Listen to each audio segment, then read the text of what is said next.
ओम गम गणपते नमः। शुक्रवार के दिन माँ संतोषी का व्रत पूजन किया जाता है। इस पूजा के दौरान माता की आरती पूजन तथा अंत में माता की कथा सुनी जाती है। आइए जानें शुक्रवार के दिन की जाने वाली माँ संतोषी की व्रत कथा। एक बुढ़िया थी, उसके 7 बेटे थे। 6 कमाने वाले थे जबकि एक निकम्मा था। बुढ़िया 6 बेटों की रसोई बनाती, भोजन कराती और उनके जो जूठन बचती वह 7वें बेटे को दे देती। एक दिन वह बेटा अपनी पत्नी से बोला, देखो मेरी माँ मुझसे कितना प्रेम करती है। वह बोली, क्यों नहीं, सबका जूठा जो तुम्हें खिलाती है। वह बोला, ऐसा नहीं हो सकता, जब तक मैं अपनी आँखों से नहीं देख लूँगा तब तक नहीं मान सकता। बहू हंसकर बोली, देख लोगे तब तो मानोगे। कुछ दिन बाद घर में त्योहार आया। घर में 7 प्रकार के भोजन व चूरमे के लड्डू बने। वह सच जानने के लिए सिर दर्द का बहाना कर पतला कपड़ा सिर पर ओढ़े रसोई घर में सो गया। वह कपड़े में से सब कुछ देख रहा था। 6 भाई भोजन करने आए। उसने देखा माँ ने उनके लिए सुंदर आसन बिछाकर नाना प्रकार की रसोई परोसी और आग्रह करके उन्हें खिलाया।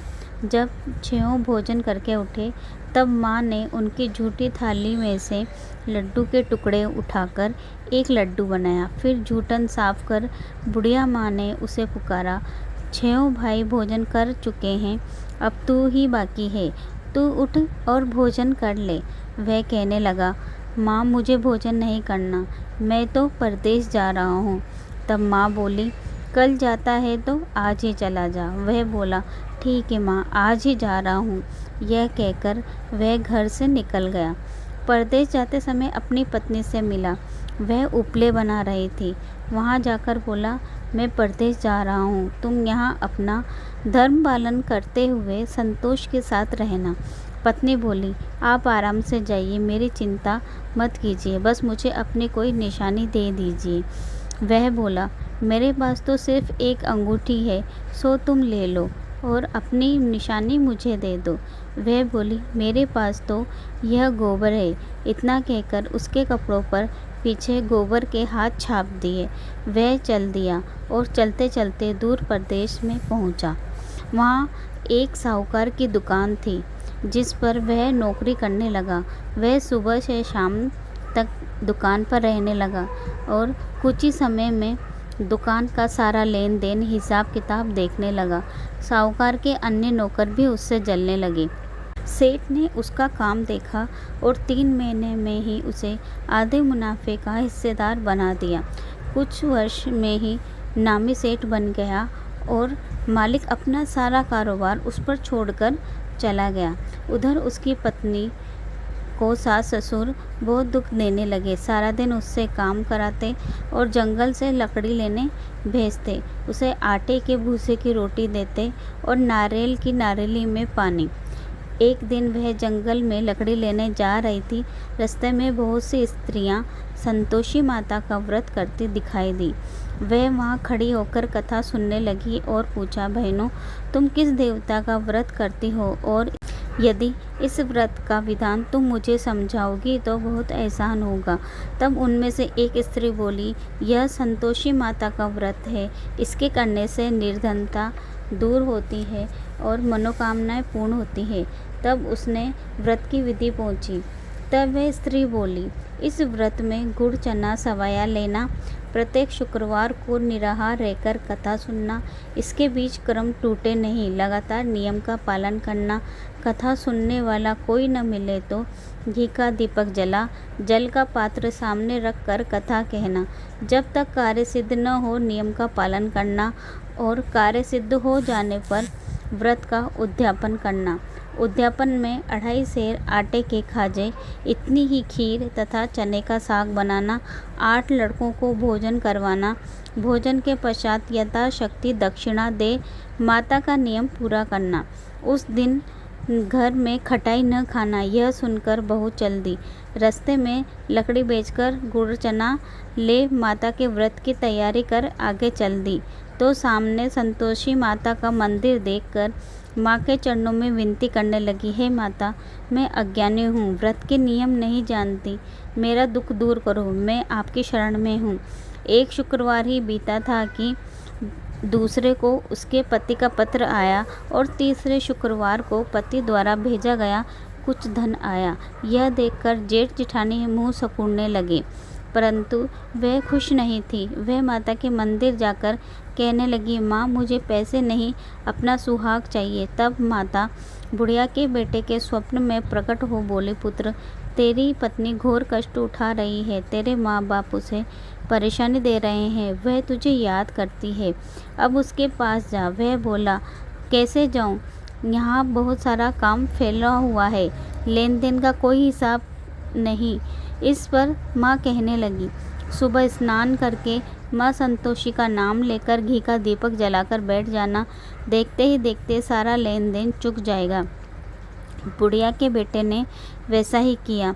थोड़ी देर में ही सारा लेन देन चुक गया और शाम तक धन का भारी ढेर लग गया। मन में माता का नाम लेकर प्रसन्न हो घर जाने के लिए गहने कपड़े सामान खरीदने लगा और घर के लिए रवाना हो गया। रास्ते में चलते चलते वह माता जी के मंदिर के पास पहुंचा। उसी समय उसकी इच्छा उत्पन्न हुई कि यहीं भोजन बनाए और विश्राम कर आगे चलें। फिर रास्ते में वह सबसे प्रेम से मिलता हुआ अपने घर पहुंच गया। उसी समय सिर पर लकड़ी का गट्टा लेकर उसकी पत्नी आई और बोली, लो सासू जी, लकड़ियों का गट्ठर लो, भूसे की रोटी दो, आज मेहमान कौन आया है। यह सुनकर सास बाहर आती है और बनावटी स्वर में बोलती है, बहू, ऐसा क्यों कहती है, तेरा मालिक ही तो आया है, आ बैठ, मीठा भात खा, भोजन कर, कपड़े गहने पहन। उसकी आवाज़ सुनकर उसका पति बाहर आता है और पूछता है, माँ, यह कौन है? माँ बोली, बेटा, यह तेरी पत्नी है, जब से तू गया है तब से सारे गांव में भटकती फिरती है, घर का कोई काम नहीं करती, 4 पहर का खाना खा जाती है। वह बोला, ठीक है, अब दूसरे घर की चाबी दे दो, मैं उसमें रहूँगा। तब वह दूसरे मकान की तीसरी मंजिल पर राजाओं के ठाट बाट बना रहने लगा। फिर उसकी पत्नी भी सुख से रहने लगी। इतने में शुक्रवार आया। उसने अपने पति से कहा, मुझे संतोषी माता के व्रत का उद्यापन करना है। पति बोला, खुशी से कर लो। वह उद्यापन की तैयारी करने लगी। वह उद्यापन के लिए जेठानी के लड़कों को बुलाने गई, परंतु पीछे से जेठानी ने सिखाया कि खाने के बाद खटाई मांगना, जिससे उसका उद्यापन पूरा न हो। लड़कों ने वैसा ही किया। खीर खाना सब भरपेट खाया और कहने लगे, हमें खटाई चाहिए, हमें अरुचि हो रही है। तब उस बहू ने मना कर दिया कि यह तो संतोषी माता का प्रसाद है, किसी को खटाई नहीं दी जाएगी। इतने में लड़के उठ खड़े हुए और बोले, पैसे दे दो। बहू ने दक्षिणा दे दी और उन लड़कों ने उन्हीं पैसों से इमली लेकर खा ली। यह देखकर माँ नाराज हो गई और राजा के दूत उसके पति को पकड़कर ले गए। अब जेठ जेठानी कहने लगे, लूट लूट कर धन इकट्ठा कर लाया है, अब सब मालूम पड़ जाएगा जब जेल की मार पड़ेगी। उसकी पत्नी रोती हुई संतोषी माता के मंदिर गई और माफ़ी मांगी और कहने लगी, माँ, आपने यह क्या किया? माँ बोली, बेटी, तूने मेरा उद्यापन भंग किया है। वह बोली, माता, मैंने कुछ अपराध नहीं किया, मैंने तो लड़कों को दक्षिणा दी थी, मुझे क्षमा करें, मैं फिर से आपका उद्यापन करूँगी। तब माँ बोली, जा पुत्री, तेरा पति तुझे रास्ते में मिल जाएगा। वह चल दी और रास्ते में उसे उसका पति मिल गया। फिर उसके पति ने बताया, वह तो राजा के यहाँ जो भी उसने धन कमाया था उसका कर देने गया था। दोनों प्रसन्न होकर अपने घर की ओर चल दिए। कुछ दिनों बाद फिर शुक्रवार आया। वह फिर से जेठानी के लड़कों को बुलाने गई। फिर जेठानी ने अपने लड़कों को सिखा दिया कि खटाई मांगना।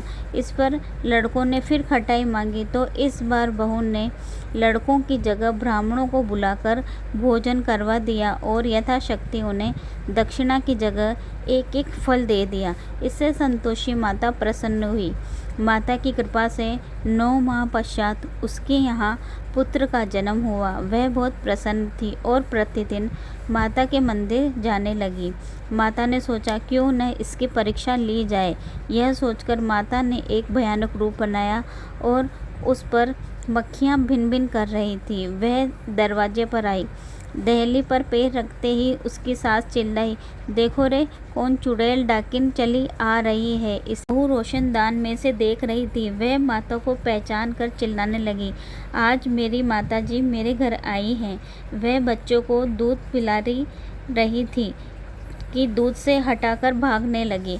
उसकी सास का क्रोध फट पड़ा कि बच्चों को ऐसे कैसे पटक कर इधर उधर भाग रही है। वह बोली, माँ, मैं जिसका व्रत करती हूँ यह वही संतोषी माता है। सबने माताजी के चरण पकड़ लिए और विनती करने लगी, हे माता, हम मूर्ख हैं, अज्ञानी हैं। हे माता, हमने आपका व्रत भंग किया है, अपराध किया है, हमें क्षमा कीजिए। इससे माता को प्रसन्नता हुई। उसे जैसे प्रसन्न हुई और उसका फल दिया, वैसे ही माता सबको दो। जो आपकी कथा पढ़े सुने, सबका मनोरथ पूर्ण करो। बोलो संतोषी माता की जय।